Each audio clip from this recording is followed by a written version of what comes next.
We are in the age of consciousness.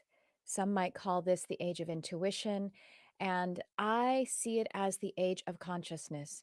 In this podcast that I'm giving to you live, for those of you who are joining in the replay, this is a live podcast on my channel. It is the Charmed Life podcast, and I'm Tricia Carr. I'm going to be talking about our modern era and especially AI, artificial intelligence, and how that is impacting, expediting, and what the drawbacks are for our ascension practice, excuse me, our ascension progress, both individually and collectively. So stay tuned.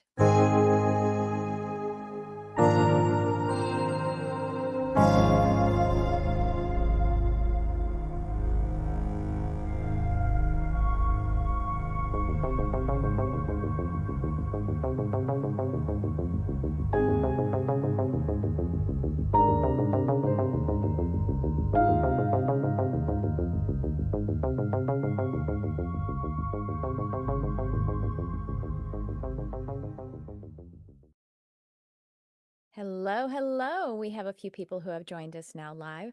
This is Tricia Carr. I am an eco-spiritual teacher, a transpersonal hypnotherapist, an empathic channel, and I teach people how to expand their consciousness, create wealth and manifestation, and to open their psychic abilities. And why do I do that? This is a question that has been presenting lately a lot, not just for me personally, but as I work with people, Spirit has been bringing this question: why would someone want to open their psychic abilities? I think I'm going to do a whole different video on that, but the why, really, in order for it to be most helpful and relevant for you, needs to be moving through both your personal development and your spiritual development, and it must be ecological. I said I'm an eco-spiritual teacher, and what I mean by that is I teach nature and spirit. These two are one and the same. And honestly, that is how we manifest anything. If we want to have wealth, a relationship, or we want to have some kind of connection with others, or have a good life, or to connect with the beyond this life, or the above or within this life, however we want to be focusing on it at the time. It has to do with the frequency that we are holding, which then will attract nature to it, attract the elements to it. I'm going to get into that, all of that throughout this piece of work that we're going to be engaging in together. And if you're here live, say hello. And I see some folks saying hello. There's Tracy. Hi, Tracy. Hi, Kate. Oh, I love you guys so much. Hi, is that Lisa? Sorry, my eyes are a little bit fuzzy today. Lisa. Hi, Lisa. Nice to see you. And Yvette. Oh, I miss you, Yvette. And then who else is this? Jennifer. Hi there. Oh, it's so nice to see you. I am just so pleased to be here with you guys. And if you're here live and you see me look that way, it's not because I'm looking at something else. I've got a larger screen right here. It makes it a little easier for me. So this is a live podcast. This will also be on my podcast feed, and there is a catalog of at least 400 episodes. I'm not sure. So I want to invite you to check that out. And then I also want to invite you to like, subscribe, share, comment, and click the little bell on this channel to get notifications for when I'm going live, and just when you can interact with the content. You can also leave comments to let me know what you would like to talk about. And by the way, is likely also now published on my podcast, as some people are listening to it that way. And I want to invite you over to the YouTube channel. All right, let's get into it, because I had on my heart to discuss today Ascension and AI. Now, AI, artificial intelligence, this is October of 2023. And of course, artificial intelligence has been in our existence for a while, but it has really made a big surge into our common use. You might not realize it. It either you've been using now like ChatGPT or other kinds of artificial intelligence, and ChatGPT is just one thing. It's a language model. There's a lot of other AI that have come into commercial use or just regular consumer use, and it has happened really, really quickly. I have a benchmark for this. In January, February of 2023, I was teaching a course at HMI College of Hypnotherapy. I teach there. That's my alma mater for hypnotherapy, and I'm an associate instructor there. And I introduced in this class the language model ChatGPT. We had about, gosh, I think there were about 100 people in each. I taught the class like four, well, two times back to back one night, the same class when I taught the ChatGPT, and there was like 150. That's what it was, 150 students who came through it, and it was interactive. And I was talking to them how to use ChatGPT to help them to create some of their marketing content, some of their marketing copy. And I would say there were only about over of the 150, maybe 5 people who were even familiar with it and probably using it to some degree. And then I taught that same class again to the new cohort of students in August. And pretty much it was common knowledge, common conversation. There wasn't a single person that came across that and said, I don't know what that is. Maybe some people were saying, like, I don't really know how to use it yet, but everyone knew what it was. And it was like the opposite. There were probably very few people who didn't know how to use it, and everyone seemed to know what it was, what it is. So that is from February to August. That's what that's so that's 6 months. 6 months. 6 months. And now I know this is anecdotal, it's my sample set, but it's a pretty good sample of population because people who are in school there, their age range is really wide. It's like people in their 20s and people in their 60s and everything in between. So that is kind of astounding if you stop and realize it. And what else is astounding about that is that I didn't notice how quickly that had moved until I looked at those 2 dates.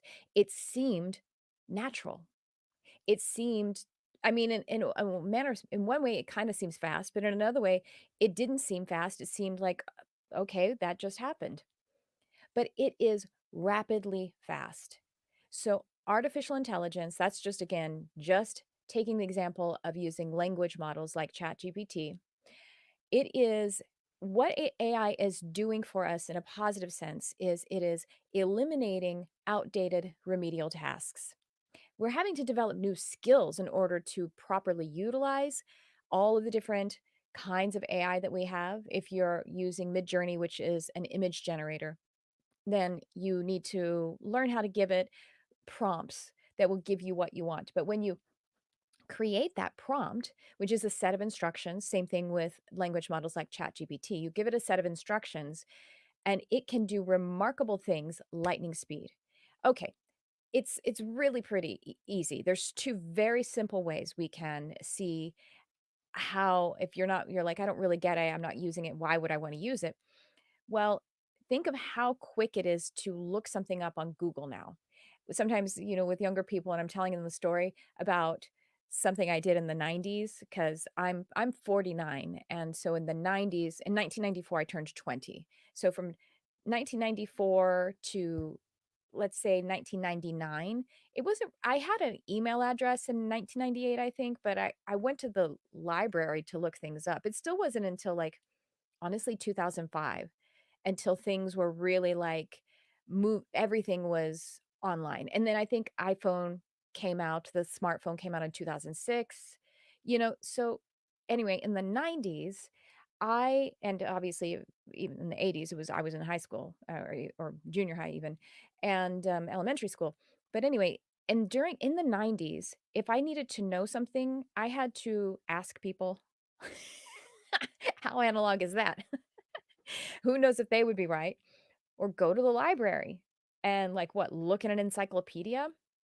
And sometimes you need to know something, you don't even know how to look something up. So it's not just like, I want to know about aardvarks. And so I went to the library, got that first encyclopedia. Aardvark is spelled with two A's, pretty easy to find. And that one, you want to know about something and you need to search a few things in order to get to the thing you want.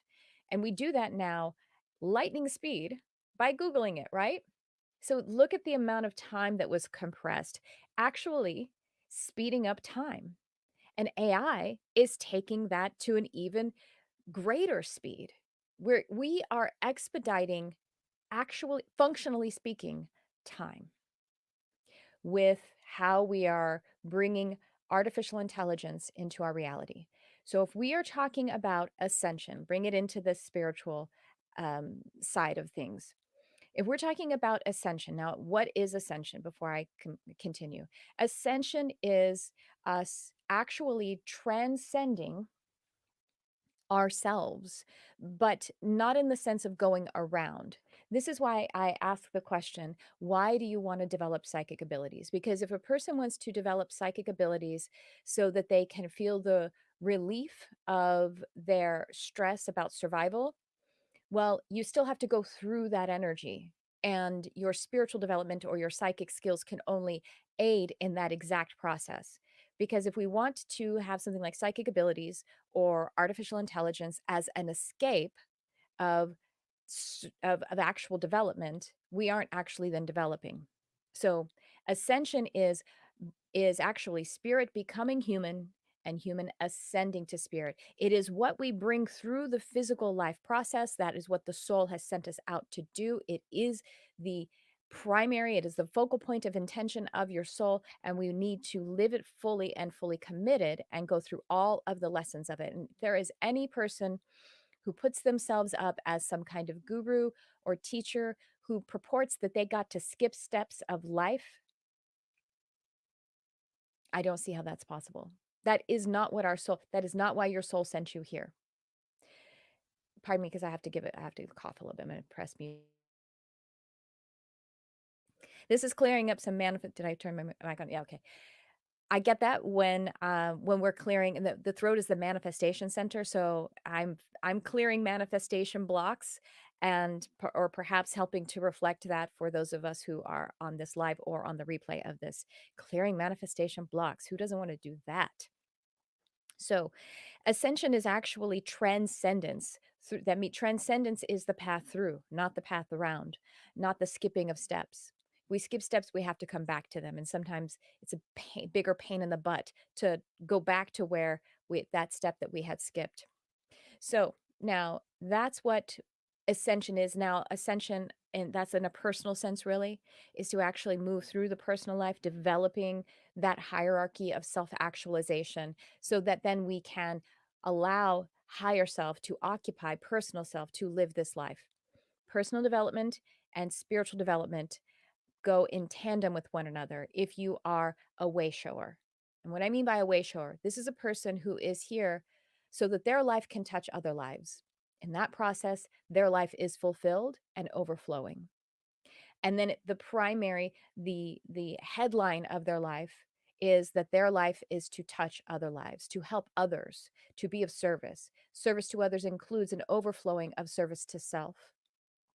So if one is a way shower, whether they awaken to that mission and purpose in this life, or if they've come into this life with that stamp as the mission on their heart, then this means that if they come in, if you are a way shower in any sense, then your personal development is your spiritual development, and your spiritual development is your personal development.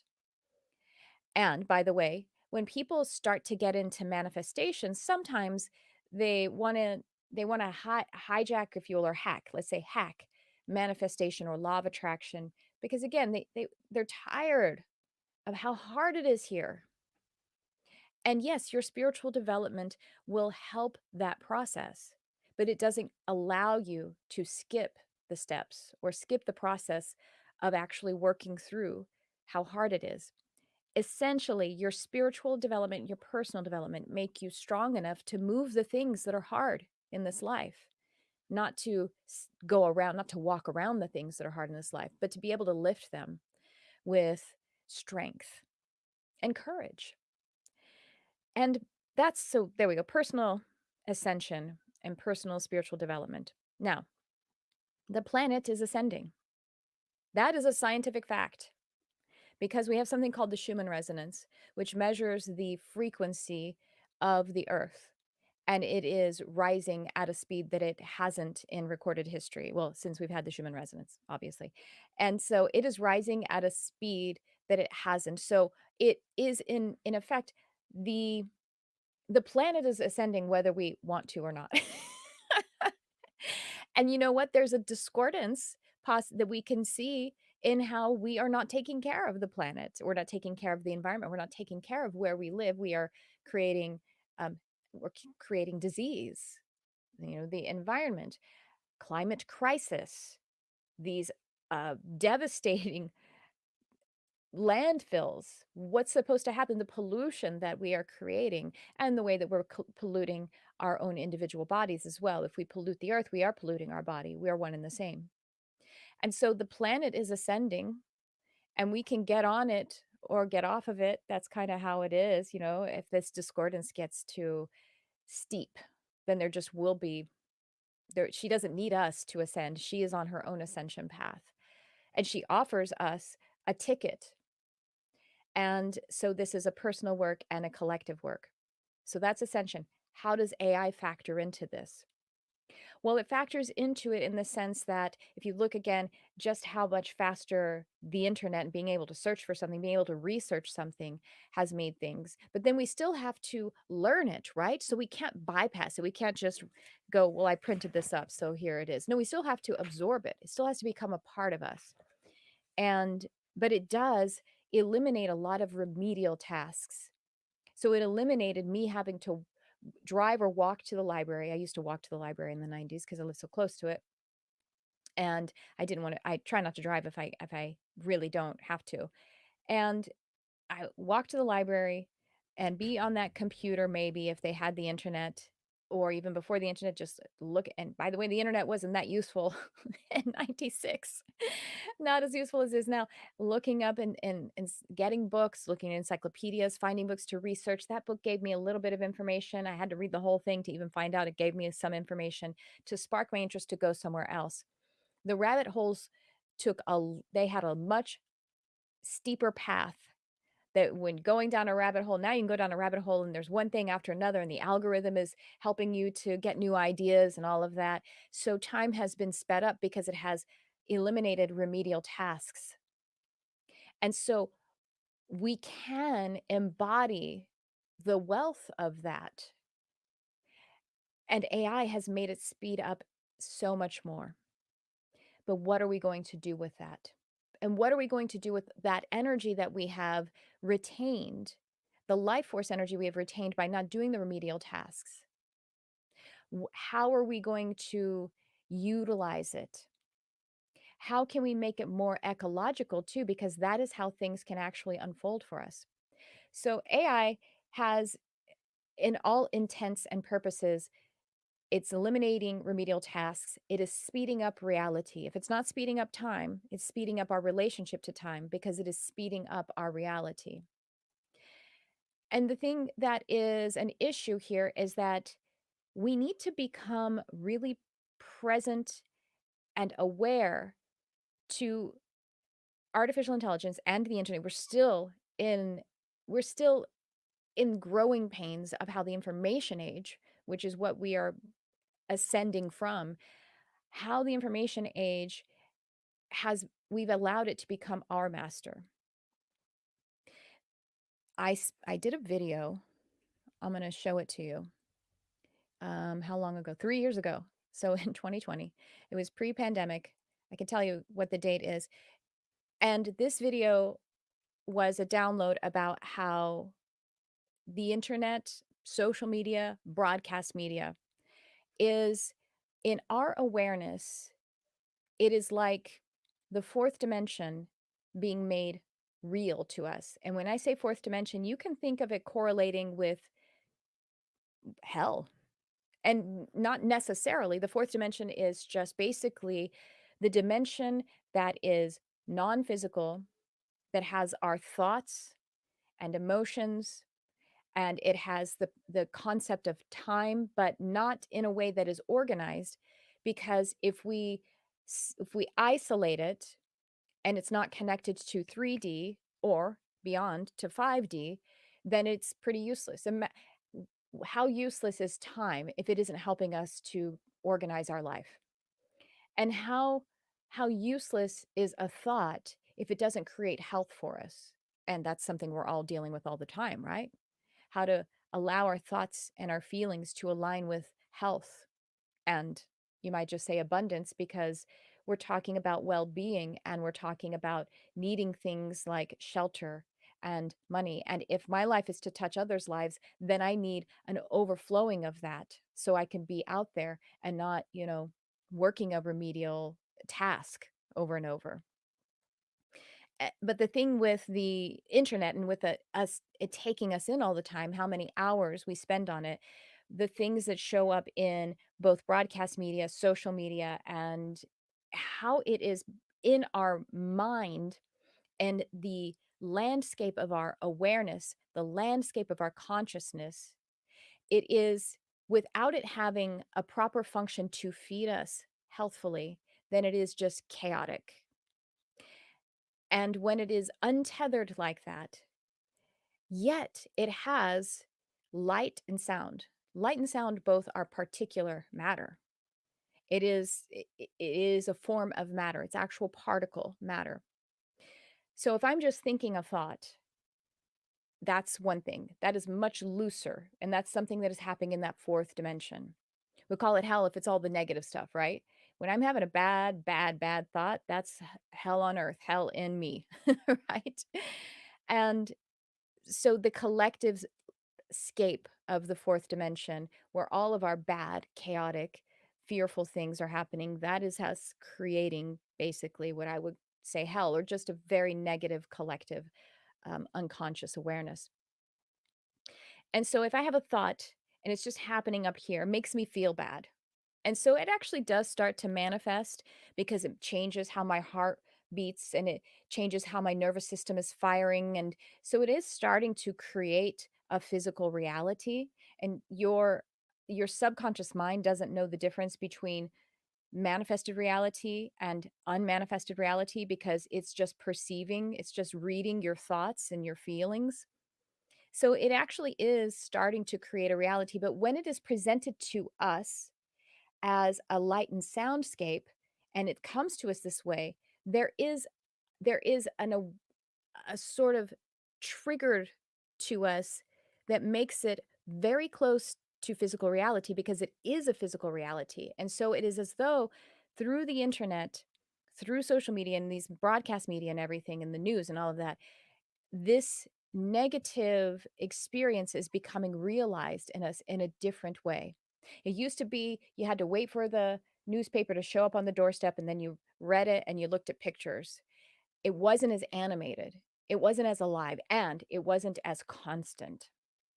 And so I did this. I'll play like a little video excerpt from this, and you can check it out. I actually put it in the comments already. I'm going to share screen. Take me just one second.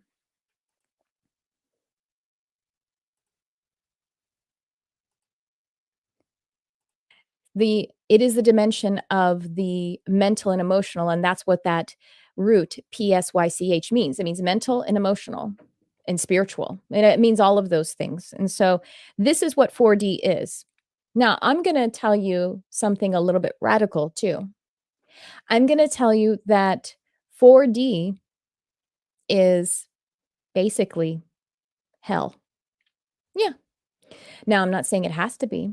I'm just saying, if there is a hell, we will find it in the depths of our most negative and repetitive thoughts and feelings. Our most repetitive and negative thoughts and feelings. That is what hell is from this perspective. Like, if you think of the mythology of religious books of the Bible, which I think is a very magical book as well, and I do a little series, The Metaphysics of the Bible. I believe that this concept of hell is something that we can experience in any moment, and we experience through that that psychic energy in your psyche.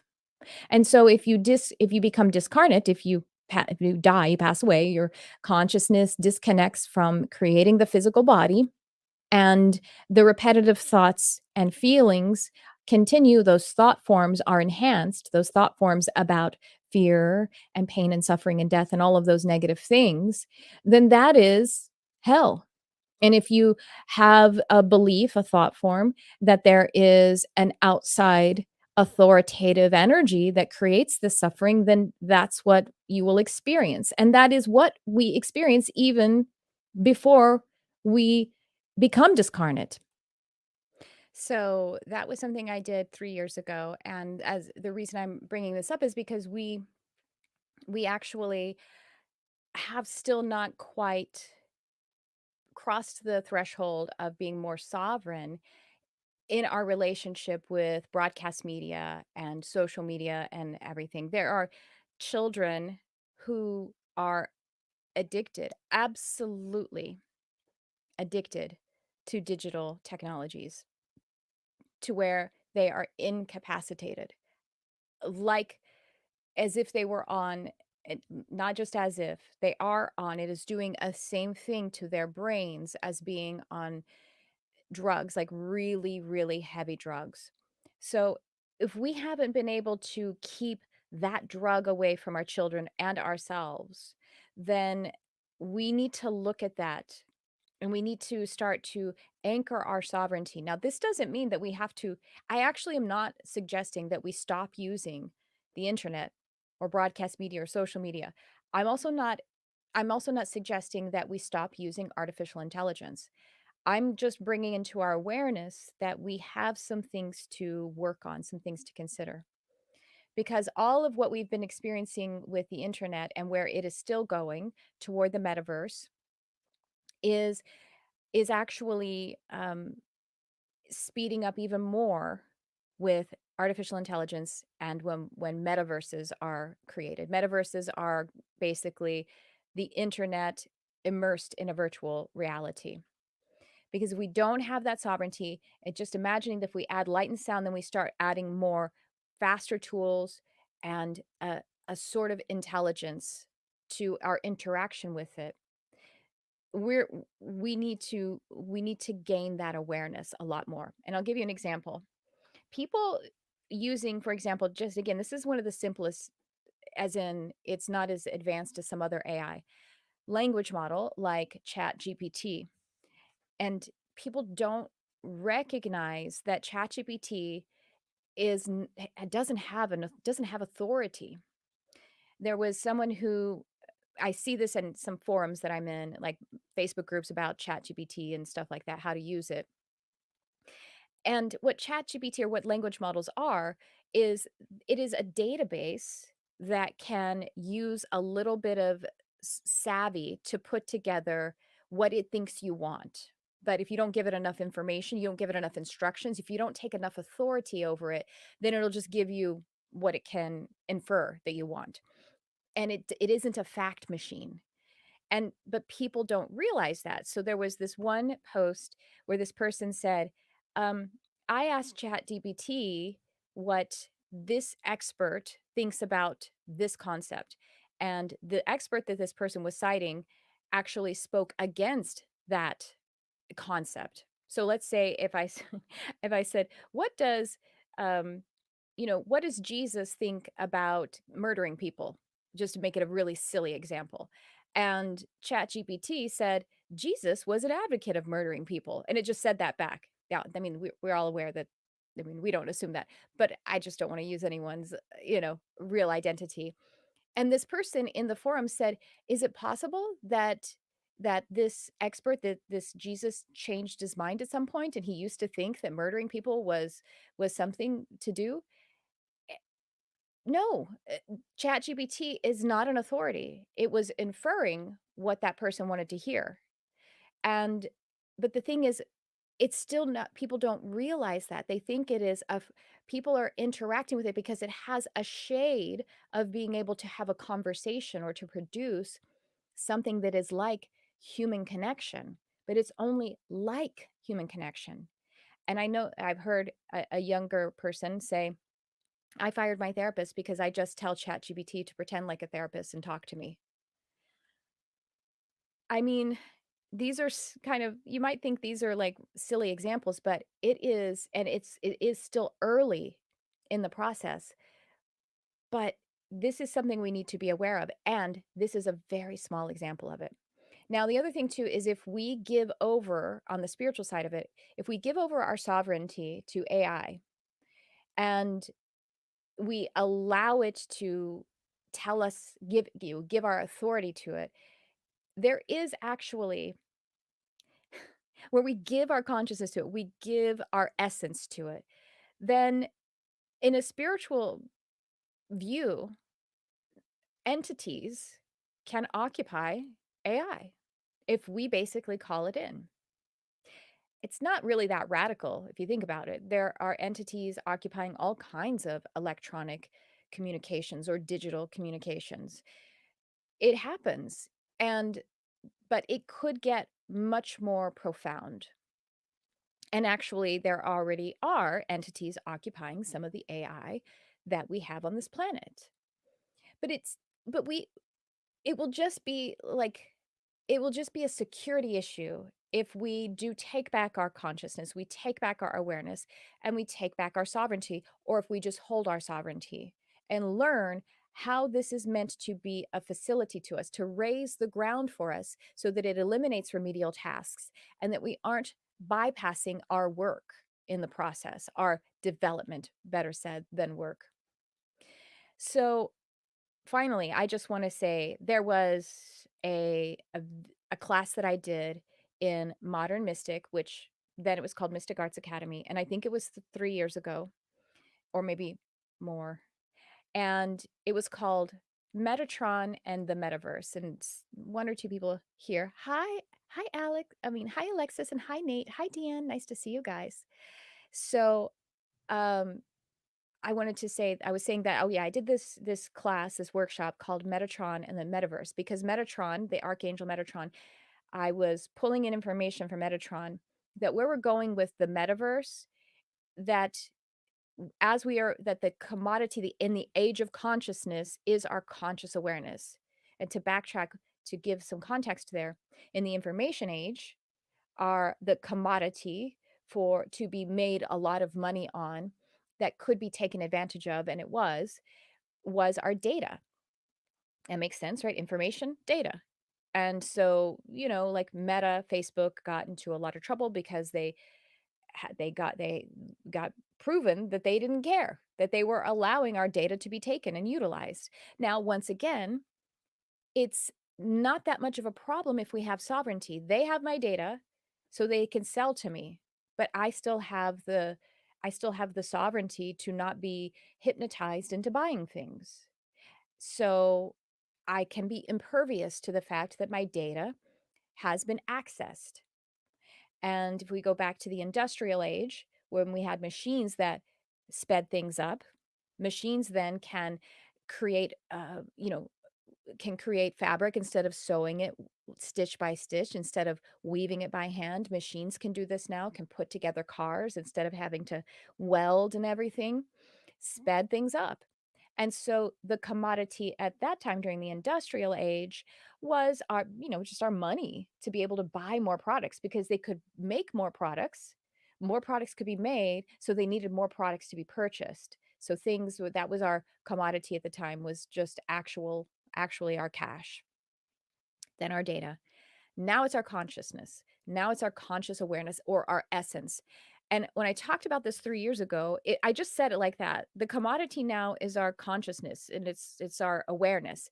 And the people who were present, they were like, "What does that look like, or what does that mean?" And I honestly didn't know. I was like, "I don't know. That's just what they're telling me. That's what Metatron's telling me."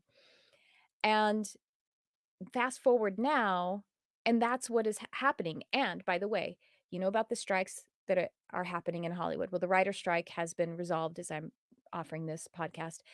Actors are still in negotiations, and it's so funny because Hollywood tends to be the projection screen for what's going on in our society, which, like, how could it get more perfect? Of course, they're the projection screen. But 2008, there was a strike as well, and it was the forerunner to what was going on. We had the financial collapse then, the housing market collapsed. That all happened, and there's a eerie, but also in a way you like, well, I guess it makes sense, alignment of Hollywood going through some turmoil right at the precipice of everything else, of other things going through turmoil in our culture. So anyway, um, one example of what actors and writers are trying to take back, basically trying to take back their consciousness, trying to take back their essence. Actors are their performance, they give a performance, and because they have AI, because they can deep fake things, because they have the recording of their voice and their image and everything, they can recreate scenes and not hire the actor for them. So it's they're taking a photocopy, so to speak, of their essence. They're taking parts of their essence and reconfiguring it and cutting the actual human being out of the process. 3 years ago, I said, and I'm not trying to pat myself on the back. I'm like, holy fuck, I can't believe this, that there's examples of it that I can see because I didn't even know what it was then. And we were talking about it. That is what that it is taking. And so that is, yes, that's a Hollywood actor.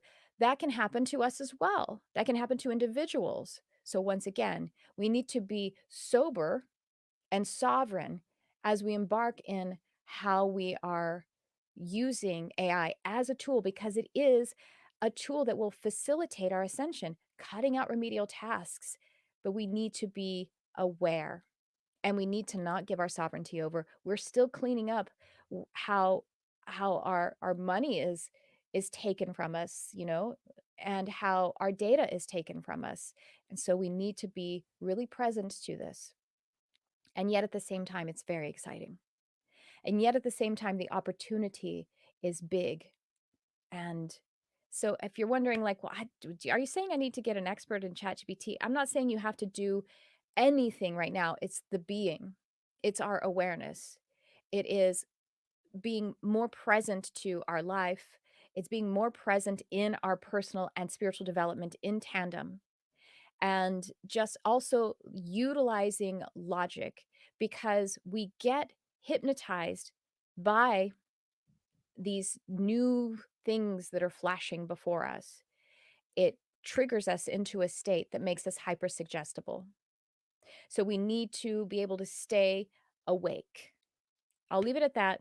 I'm sure there will be more details later. And so that's what I wanted to say about AI and Ascension. And at the end of the day, it is really exciting because reality is speeding up and we are given the opportunity to stay with Mother Earth as she ascends.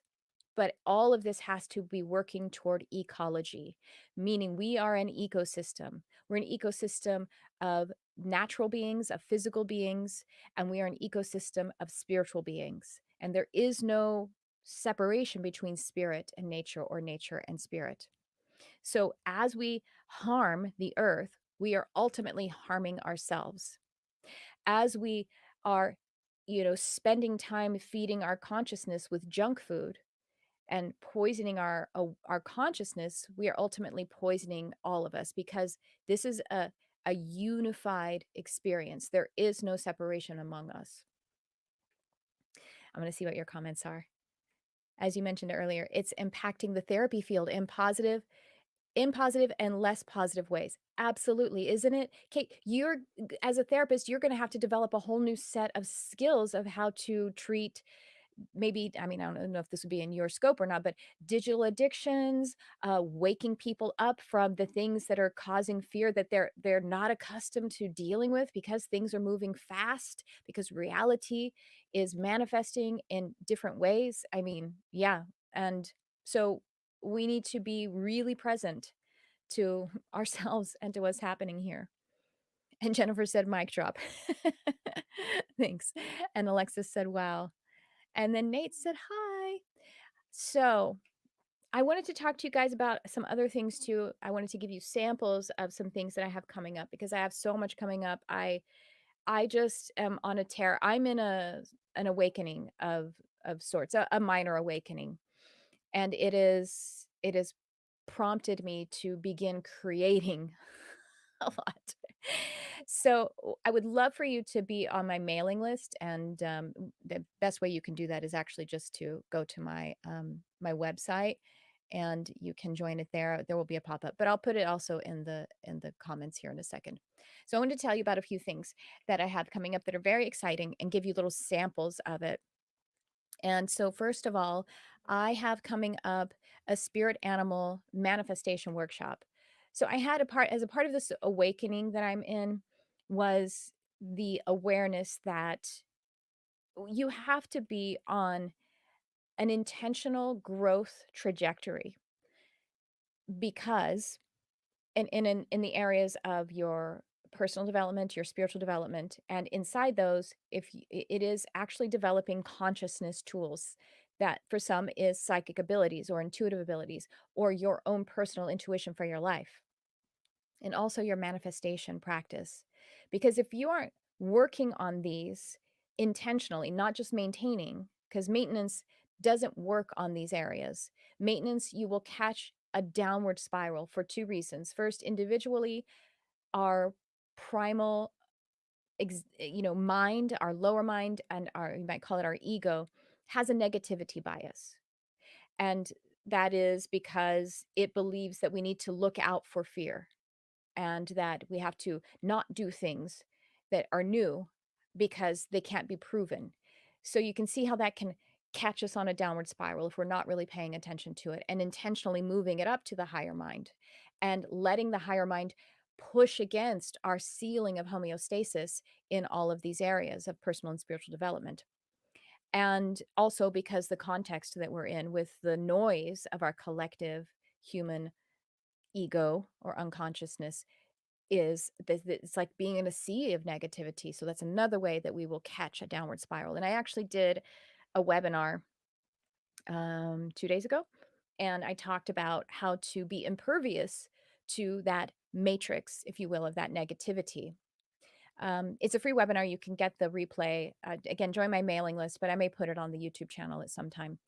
And so, anyway, the other thing is among that is that I haven't been paying enough specific growth attention to manifestation to actually it was like Mother Gaia and Spirit came and knocked on my head and said, "Yo, the resources need to be changed. The river of resources need to go into the to the stewardship of way showers or compassionate people. And it isn't important. Your lack mentality, your old traumas, the stuff that, happened in your childhood that programmed and conditioned you to not believe in yourself, to be able to make money or whatever, that is nowhere near as important as being able to help others." And I was like, "Oh, you're right. So I need to stop shadow boxing those old things and move forward. They're there. I'm working on them, of course, but I need to not paying them so much attention and I need to start being of service that way." And so all of my programs lately have really had that as at least one of the pillars, the manifestation. Because I think we're how many the movie The Secret came out in 2006, I think, and we're that far beyond the law of attraction hitting mainstream in a certain way, and the message was at least incomplete and not exactly correct in a lot of ways.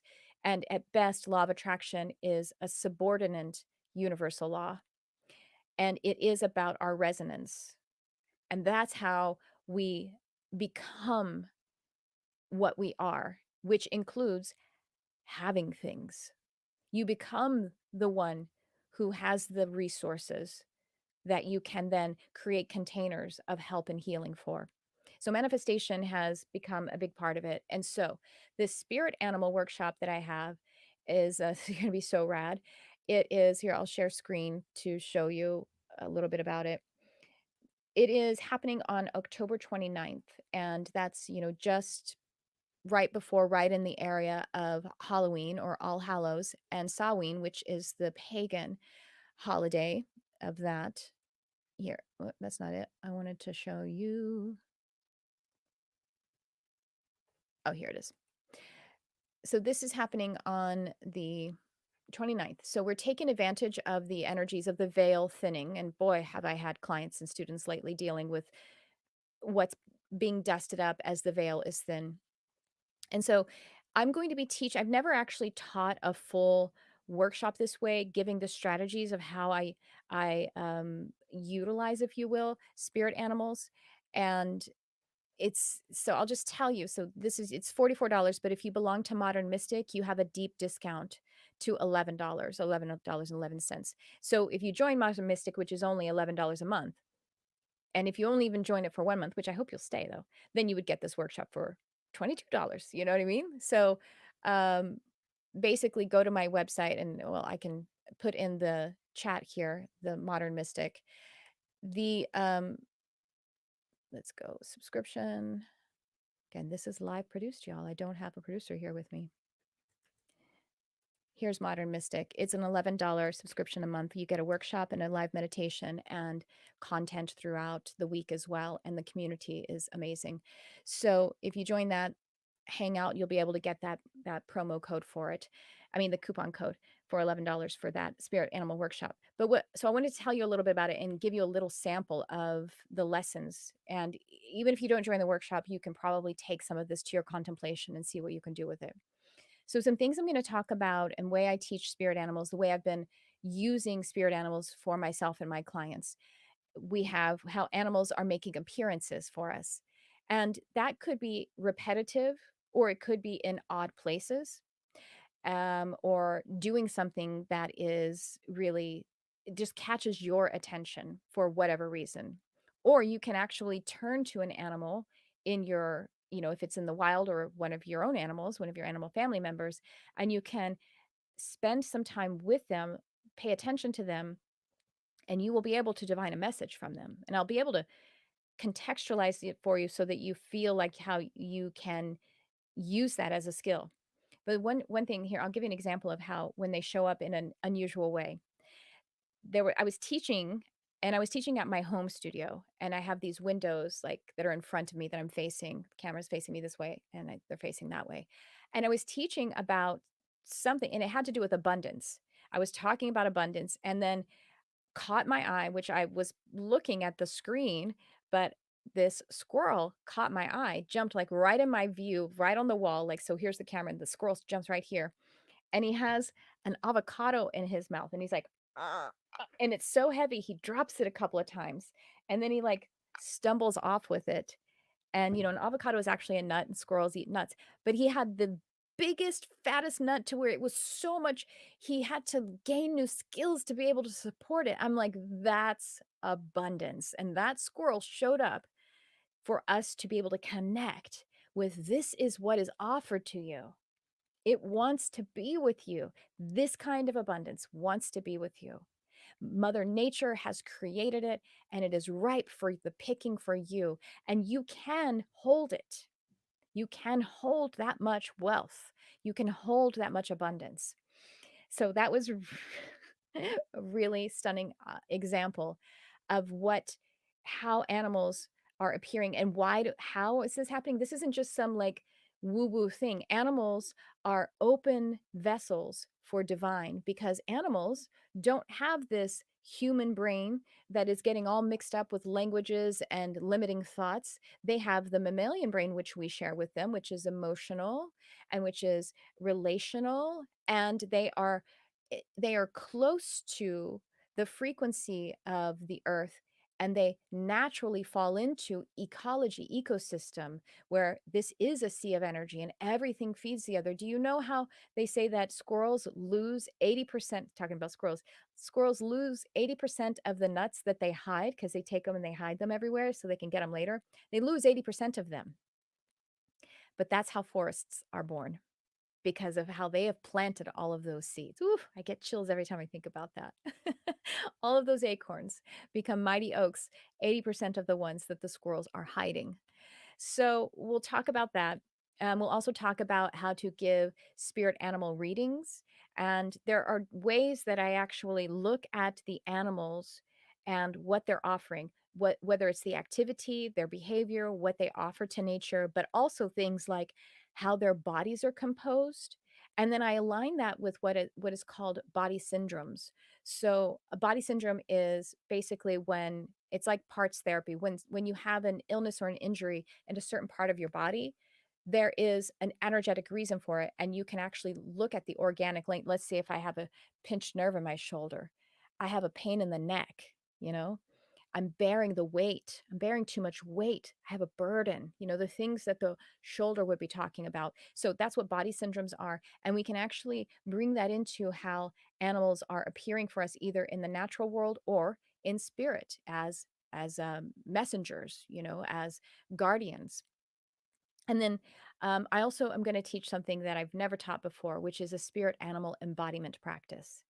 And there are actually, I'm getting chills again. There are a lot of famous people who actually have done this, like Kobe Bryant did this. He didn't call it a spirit animal embodiment. But the reason that I don't know if you know Kobe, I love Kobe, and it makes me sad every time I remember that he's gone. Kobe actually called himself Black Mamba, which is the name of a snake. And it was because he embodied these qualities of the black mamba snake to become a champion, to move. And he actually adopted that when there was this time when he was really low, maybe in some kind of depression state, and he adopted black mamba. And so I'm going to teach us how to, so this is a sneak peek, I hadn't said it in public yet. We're going to talk about how to do that. And actually, if you are a reader, if you are an intuitive, or you have the opportunity to then also take this workshop and join one of my sacred spheres, which I'm going to tell you about, and demonstrate a reading for me. And I will give you a certified spirit animal practitioner certification, if you like. I said it twice, but so anyway, but the cool thing about this is that it very much aligns with the season, with Samhain and with, All Hallows.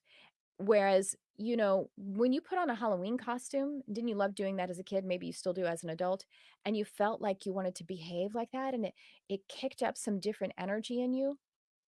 We're gonna do it in a deep and real practice. We're gonna do it in a deep way. So that's what we are uncovering in the Spirit Animal Workshop. Let me see. Hi, Alex. I see you there. So, okay, the next thing I wanted to tell, and let me put that up there, the Spirit Animal Workshop. I'm so excited about it. Um, I have a link here.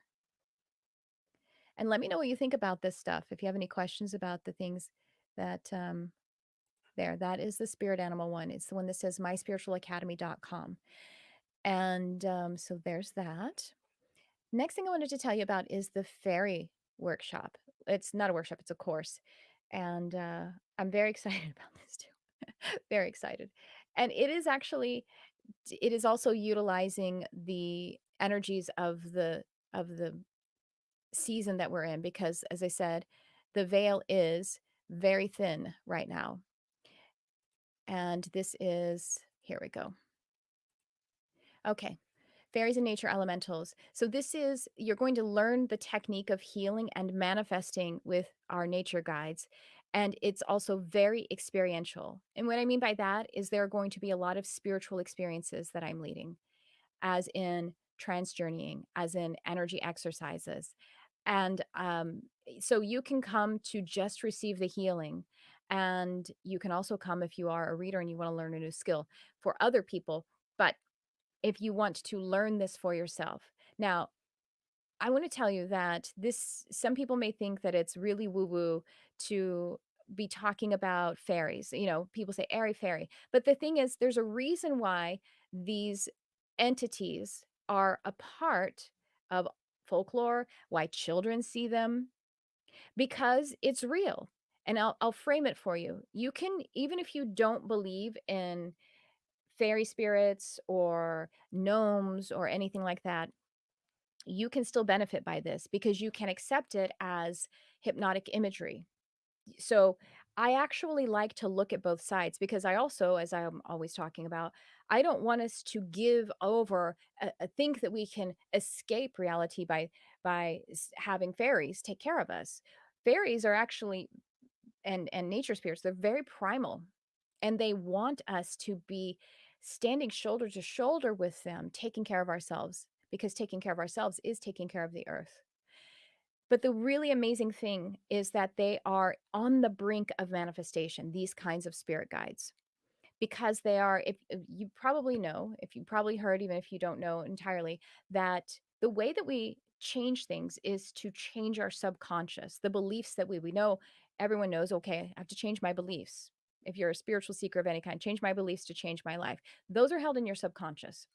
And the subconscious is this liminal space. Liminal means like threshold, it's an inter-between space.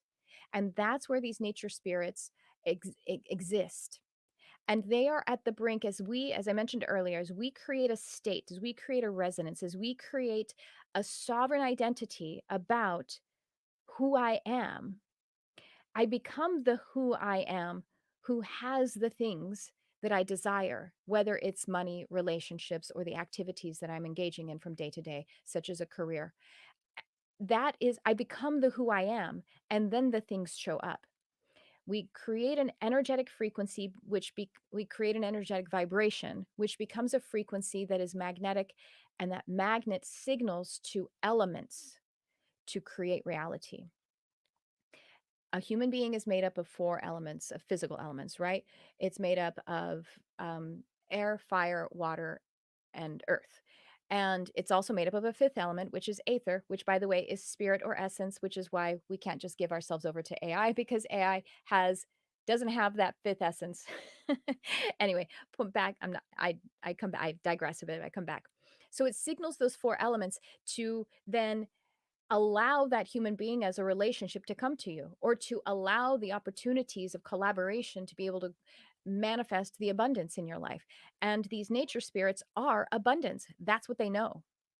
So essentially, they are like the actors of our collective subconscious, or of the earth's subconscious. They are at that threshold. So working with them, and they give us very practical guidance. For example, I had on Sunday in Modern Mystic, we did a 2-hour workshop where I channeled Archangel Raphael for everyone who was there, and I stayed in the channeled mode for the whole time while people, a moderator took questions. And was it? No, it wasn't in this week. It was in the Michael one from last month. And when a person asked about what do I need to know about my job, basically Archangel Michael told them that, and this is on my YouTube channel if you want to watch it, that if they tend to their nervous system and create the right balance of fire, of the fire element within them, not too raging so that it would burn down the manifestation before it happened, which would be like anxiety, or not too low so that you didn't have the fuel to even begin to create the manifestation, that is actually how you'll become more magnetic. It will balancing the fire within you, in your nervous system, and also the spiritual essence of fire will make it so that you are who you are, that will be in the relationships like a job, so that people will be able to recognize you for the skills and gifts and talents that you have to contribute to a work situation. With the fire being off, they can't recognize you for who you really are. So you see how that is how nature spirits will coach us to in practical ways. But then again, we're going to be an immersive experiencing with this. There's going to be a lot of not just meditations, but energy practices, and also some, I'm going to be using some instruments, let's just say that, to really help us to induce into these liminal spaces. And just to also point out one thing, there the teaser of all the curriculum is pretty much there. And oops, not a video file. And there is on the, you'll find as a not slides. I can't walk and chew gum at the same time. Share screen, that's what I'm trying to do. You'll be able to go through and just like read all about it. Is this the fairy one?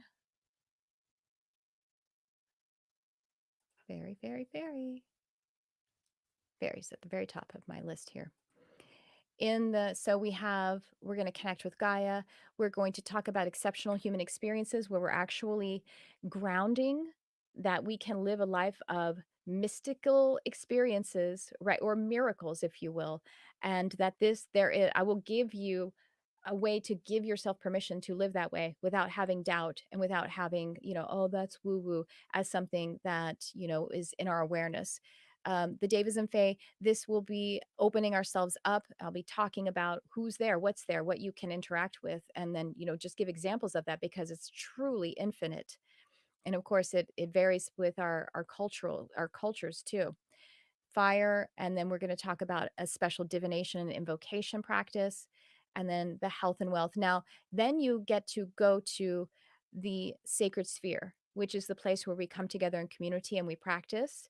We practice manifestation, we practice intuition, we practice psychic abilities, giving readings, but you don't have to practice those things. You can just receive also. But then we take it into this practical, like if you think about a college course with a lab. And so we have two of those. And then I just wanted to point out this one here. See, we're going to talk about the sun and the moon, and then incarnated elementals. And so that's a teaser that I'm not going to reveal. You'll just have to join to find out. Incarnated elemental beings. I think it's fun. Let's see, what does Brandy say? I would love to communicate with nature spirits. Yeah, they would love to communicate with you too. And then what does Tracy say? Uh, we could just teach the fairies to chop wood and carry Oh, yeah. But then we wouldn't be then we'd become couch potatoes, right? They can direct us in which ways are easiest to accomplish those tasks, so we can ask them for support about which wood is in the highest good for me to chop right now, and how is my energy about it? Can you help to attune to my energy? I don't know, I'm just trying to think of some things to help us with that. All right. So now I want to talk to you about sacred sphere, and in this, I want to share with you again, I'm trying to give you some samples of teaching, even if you don't take these, that you'll, take some inspiration away for how you can curate this in your own experience. Now, Sacred Sphere we meet twice per month. It's usually the second and fourth Sundays of the month. But, like in Christmas time, I think it changes because of the holidays or something. And it's when you subscribe, it's $55 for both sessions. And it's amazing. The community is incredible. You can come just to give readings, to learn new manifestation and intuition techniques. Now, the thing I wanted to highlight for you is community. That's how we are going to change this world. It is also people who are here can attest to this because I know they've been in community.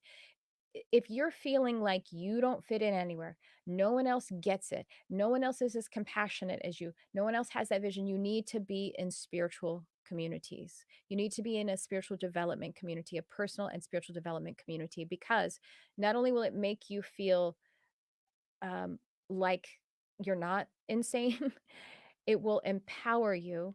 You will see others having their experiences. We get to borrow from one another's energy expansion by being in company with one another.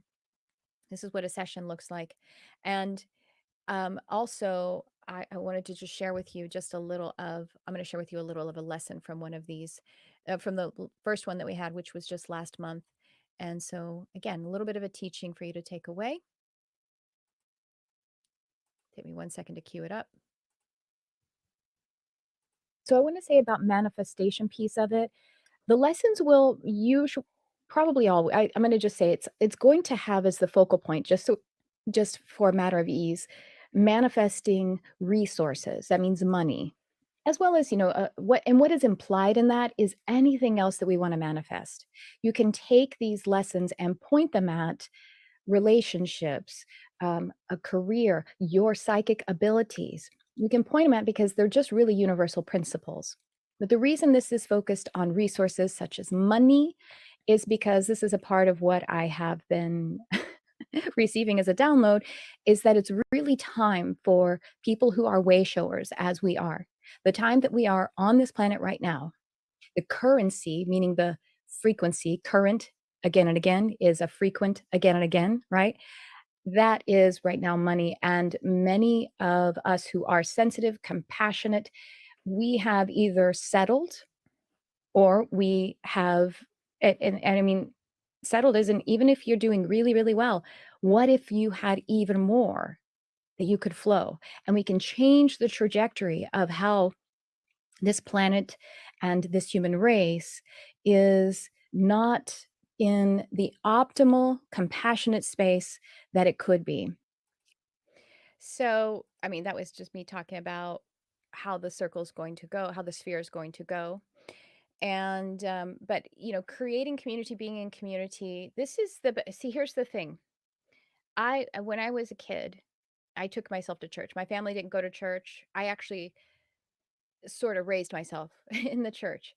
And when it was time for me to exit the church because the church had no longer it was no longer beneficial to me because there was dogma and there was this sort of oppression of imposing authority upon me instead of helping me to develop. That's how it felt for me. And I don't mean to talk about bad about anyone else's experience in religion, but essentially religion seems to be it is becoming it is already, but it's I would say it is already an outdated spiritual technology. And so a technology is anything, it's not just computers. Technology means a system, something that helps us to organize and to expedite and to focus and to assist us. And so even something like a religion or a spiritual practice is a technology. And it is really antiquated now because a part of how religion worked before was there wasn't a lot of information. There wasn't the availability of all the information. So being able to use allegory and as if it were literal, there was no way for someone to fact check that back then.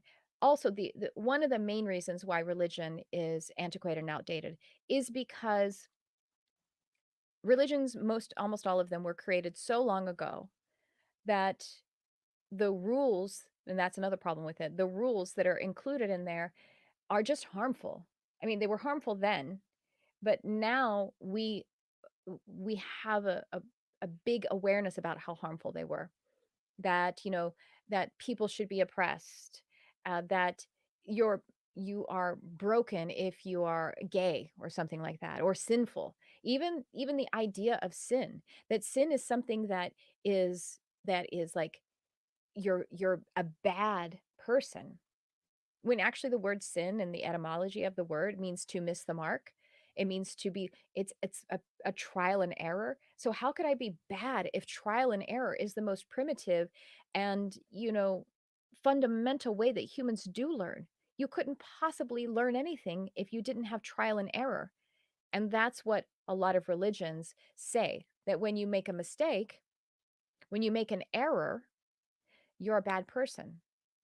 And now that'll drive anyone to wanna hurt someone, right? Or hurt themselves. How can you do it then? So, that the religions are antiquated, that technology is no longer serving us. However, being able to go somewhere to be with other people where there's people there still, and there are a lot of people there who really want to love and who want to be devoted to development and who have this sense of when I pray, I bring a Holy Spirit into me, meaning a holistic, unifying, loving essence within me. And it is me as well because it lives in me. Those are some of the bones of how I did develop while I was in religion. I wouldn't say religion developed me as much as I developed while I was in religion, because there was the places and spaces that was dedicated to that, and community is a part of that. And the way that our modern society is, there isn't a lot of community, or if there is, it's like a work environment where you're not there for the purpose of spiritual development or personal development in that way. It's like you need to be have lines and boundaries. And so that's what this is. It's the good stuff from what church would give. That's how I see it. I don't want to say it's a church, but because it's not a church. It is, but there are some of the communal the qualities of community there, plus some teaching, plus some asking question, plus some, experiencing who you really are and witnessing others doing this as well. So that's sacred sphere. Yeah. All right. I wanted to drop in there for you a bit about yeah, community. Well, that's about it. I have a few other things too that I'll just share with you. I have empowered empath, which is for those of you who are highly empathic. Kate's a part of that. We're actually it's just $177. By the way, all of these things except for the workshop's just a one and done. But like the fairy and nature elemental course, you can do a 3-month or a 6-month payment plan. So you can make it really, and there's also something called Afterpay, which is a buy now, pay later kind of thing. And I think it's a kind of credit without giving you a hard ding on your credit. I just saw it offered by my platform, and I guess some other people are already using it. So that's available now. And but Empath too, it's you can do a 6-month payment plan, so it's really easy on the budget. It is there's a student portal with lessons and meditations that are already there that will help you with this empathic nature, to help you to be able to be strong in it so it can be the sensitive superpower that it's meant to be. And we meet once a month and we love on each other. It's so amazing. And then finally, if you are interested in learning a bit about human design, if you're interested in having just a grip of really awesome meditations and also a grip of lessons on divination and things like that, that's what this is. It's my easy intuition and meditation, helping you to connect with your own intuition in a new way. I hope maybe it'll trigger an awakening in your intuition experience in a new way. And then the meditation to help to facilitate that, because it is working with our own energy that gives us the capacity to manifest. And it's really inexpensive. It's $98, and it's delivered as a 30-day journey to keep you on a pace. And then you'll have access to it for a whole year. So you for a whole year keep going back to the different meditations you want to do. All right. What else is up with you guys? Thank you for being here with me. It's so nice to be here. Oh, it's over an hour. I had so much fun. Thank you for being here. Well, that's what I have for you. I will be back next week doing a live Charmed Life podcast with a guest. And I just hope, again, join that newsletter, because today I wrote a little blurb about what you can do with the waxing crescent moon energy. It's not all about the full and the new moon. We got other beautiful lunar phases that are stoking us and that can counsel us. And actually, we're going to talk about that in the fairy class as well, but is helping us to, be on our path of creation and manifestation. So, all right. That's what I have for you guys. Check it all out. I can't wait to connect with you. Oh, also Modern Mystic, because I'm doing these channeled workshops regularly now, and they are bonkers. I mean, I don't know about y'all, but they are for me. And so check out all that stuff. If you go to my website, triciacarcharm.com, you go to courses and it drops down and you'll be able to find these things. And then, of course, the podcast, Charmed Life with Tricia Carr. And well, you're on the YouTube channel probably. So those are the things. I'm on Instagram as well. I like Instagram, but sometimes I take a little bit of a break from it. So, but I'd love to connect with you there or anywhere. So thanks for being the way shower that you are. Thank you so much, Deanne. Thanks for tuning in. I love you, whoever you are.